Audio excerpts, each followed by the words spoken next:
whatever you choose to believe. And it's not even about what's true. Like I posted something the other day, and probably something you've heard before about like everything in the world that happens for us and not to us. And somebody responded back, somebody who's a pretty loyal follower of mine who follows a lot of my stuff. And she said, you know what? For the first time ever, I totally disagree with you. There are some things that just happen to you. And I said, great, I totally get that perspective. And at the end of the day, they're both made up. So whichever one actually empowers you to move forward in your life and not be held back, that's the one you should believe. And that's the truth. We're all fabricating stories all the time. Do we want to fabricate stories that empower us or fabricate stories that hold us back? Yeah, and that's an amazing point. And that's something that I talk a lot about our thoughts. And that's something I had to experience it firsthand, because one of the things with my story is that when I came to Canada, I came from a completely different culture. I was born in Afghanistan. I lived in Pakistan, similar cultures, but very different from the West. When I came down here, we were very excited, new life, new world, so-called better place to live. It's better now. It's my home now. I love it. But it took me about 5-6 years to adjust here.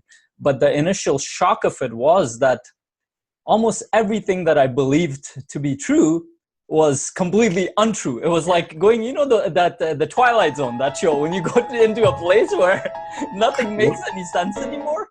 And the funny thing was, nobody else around me was questioning that. And it was driving me even more crazy, because they came at this around the same time as me, my brothers, my friends, and other people from the same place with me.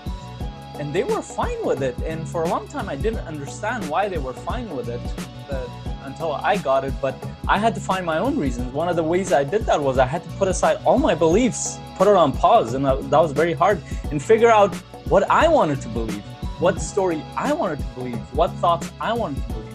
One of the most important things I've learned, and you discuss this in the book as well, is that what you just said is that most of our thoughts are made up for us. And the thoughts that are in our head, they're not really our thoughts. They're given to us by our parents, by the media, by the newspaper, by our teachers, by our friends. And that's an accumulation of all those thoughts. And I was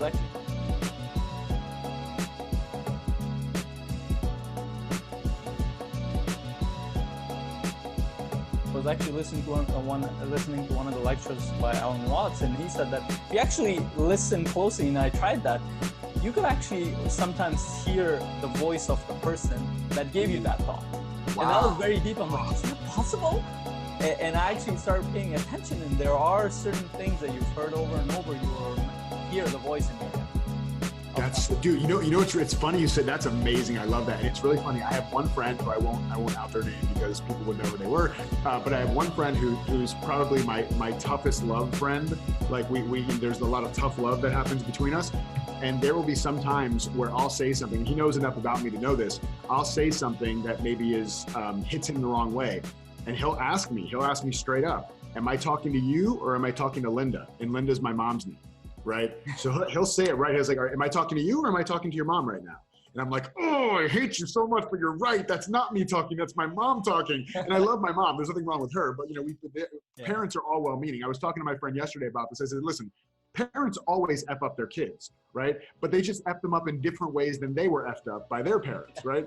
So my mom, I'm sure, did something great with me that her mom didn't do. And by focusing on that, she F'd up something else. There's just no way around that. So this is not about my mom. But I think it's really funny to have a friend who's like, oh, am I talking to you or am I talking to your mom? Because you're right. The voice is there if you listen to it. It's so funny, man. I love that.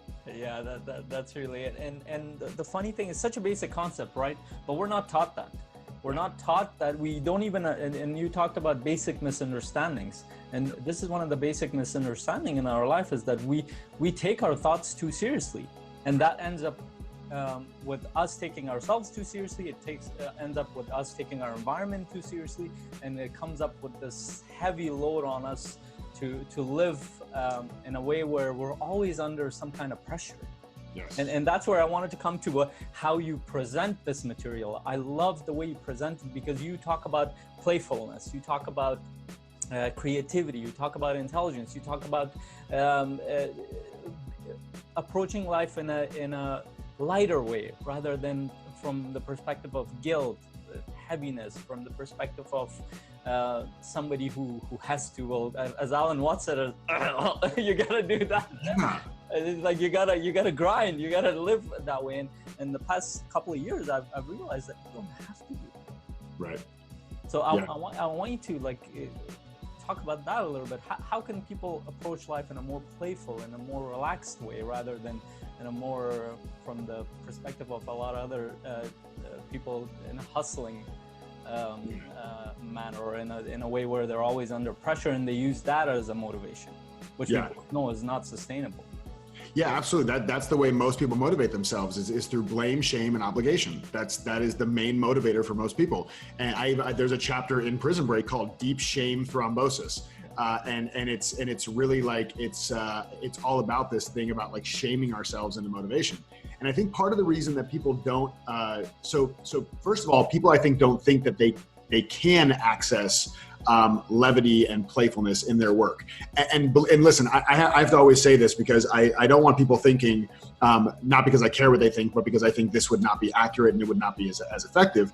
I don't want people thinking that when I talk about being playful, it means that like I'm shooting Nerf guns all day, or like I take a break from work and go hit people with water balloons, like, or I have a hula hoop handy. Like all that stuff is great. Like do that if that makes you feel higher consciousness, higher spirit, but that's not me. Like I am a sincere entrepreneur. I work my stuff. I do have some hustle in me. I work hard. I work a lot because I love the work that I do. And that's what I choose to do.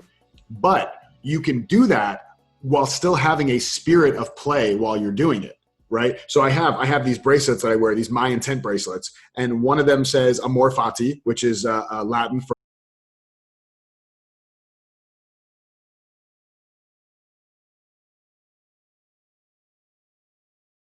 love your fate, kind of a Stoic principle, loving what is, Byron Katie kind of thing. And the other one, though, says spirit of play. And spirit of play is my reminder that I have a choice, just like the self-leader prisoner choice. I have a choice in any given moment to take my situation very seriously, right? Or to bring more levity to it, to notice that the more light I can be, the higher consciousness level I can be, the more creative, the higher performing, the more productive that I'll be as well.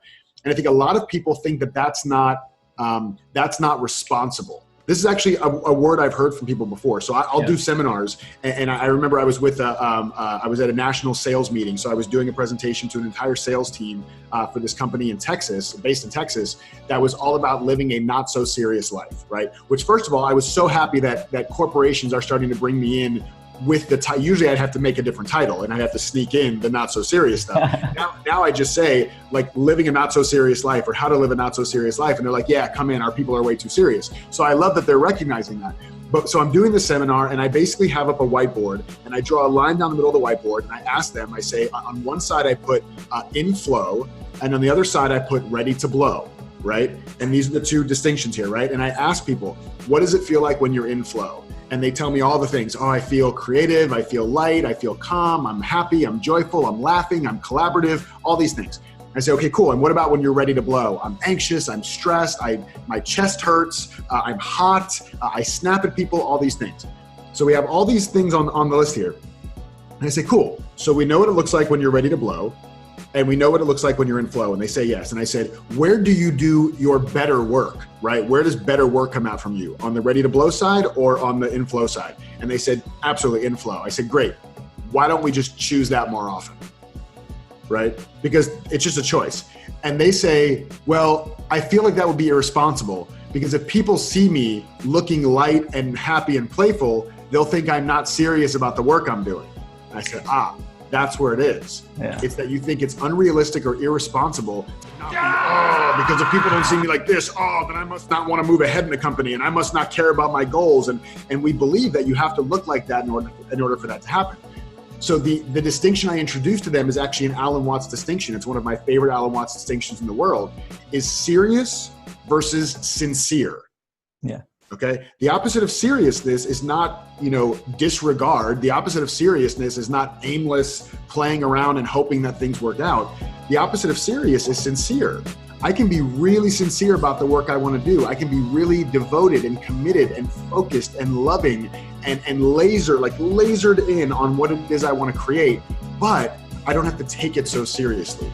And when I do that, I have access to my high level consciousness emotions, my creativity, my love, my collaboration, my joy, my productivity, my performance. All those things are so much more easily available to me when I'm choosing to be in flow instead of relying on being ready to blow.